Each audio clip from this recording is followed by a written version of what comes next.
Hello, I'm Steve Matthews and this is the Masked Amp YouTube channel.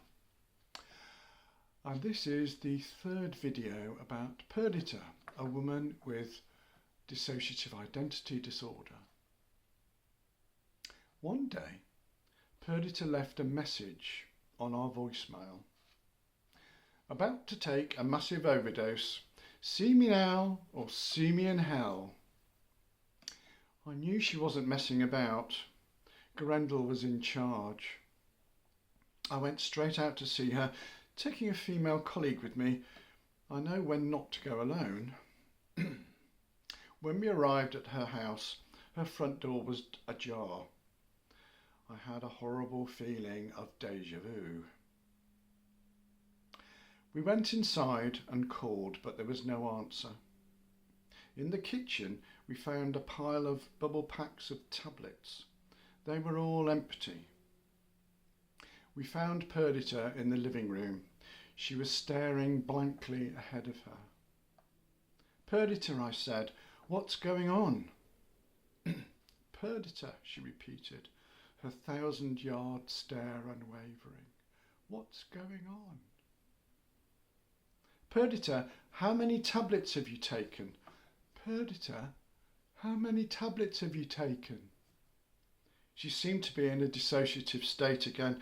It was clear that it was not going to be possible to reason with her. I rang 999 and asked for an ambulance to attend because of the likely overdose. Perdita started to put on her boots, and fearing she was intending to leave, I asked for the police to attend as well. As she leaned forward to put her boots on, I could see that she had a knife tucked into her back pocket. I was worried about her self-harming, so I reached out and quickly removed the knife.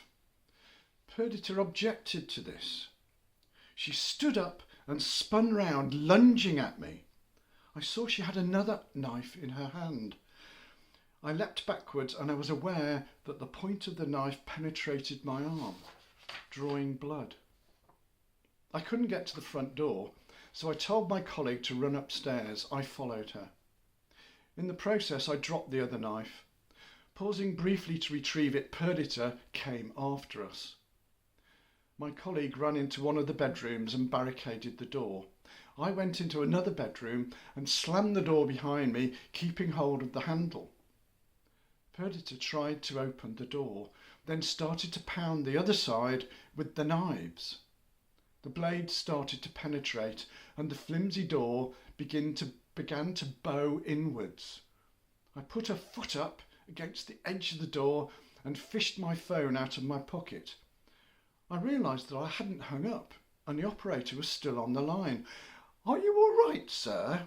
she was saying, presumably having heard a commotion. No, I'm not," I said as calmly as possible. "Could you send assistance as soon as you can? Perdita has knives and is attacking me." "And what is the address of the incident?" I gave the address. "Do you have the postcode?"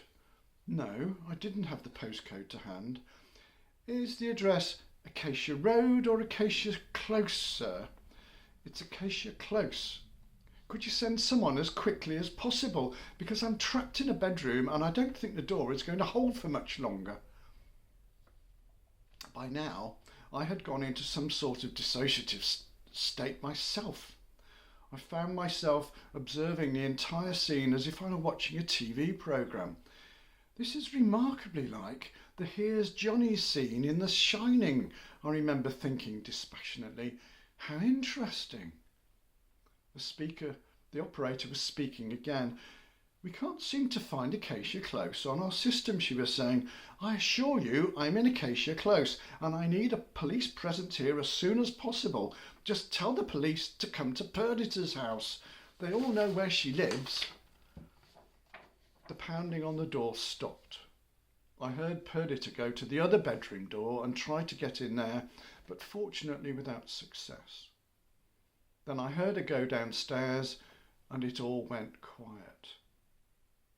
I gingerly opened the door and peered out. There was no sign of Perdita. I crept along the landing to the other bedroom. My colleague let me in. She was absolutely terrified. I've called the police, I told her. They should be here any minute. I went warily down the stairs. I could see Perdita sitting motionlessly in the living room, rocking slightly. I went outside into the street. At that point, several police cars arrived, followed by an ambulance. They had at last found Acacia Close, having presumably first been to Acacia Road, Acacia Drive, and maybe even Acacia Avenue. I stood at a discreet distance while several police officers went into the house. I heard a brief scuffle, and then they led Perdita out in handcuffs.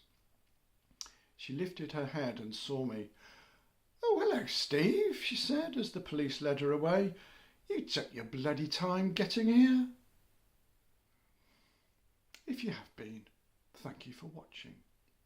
If you found this video interesting or informative, please don't forget to like and follow.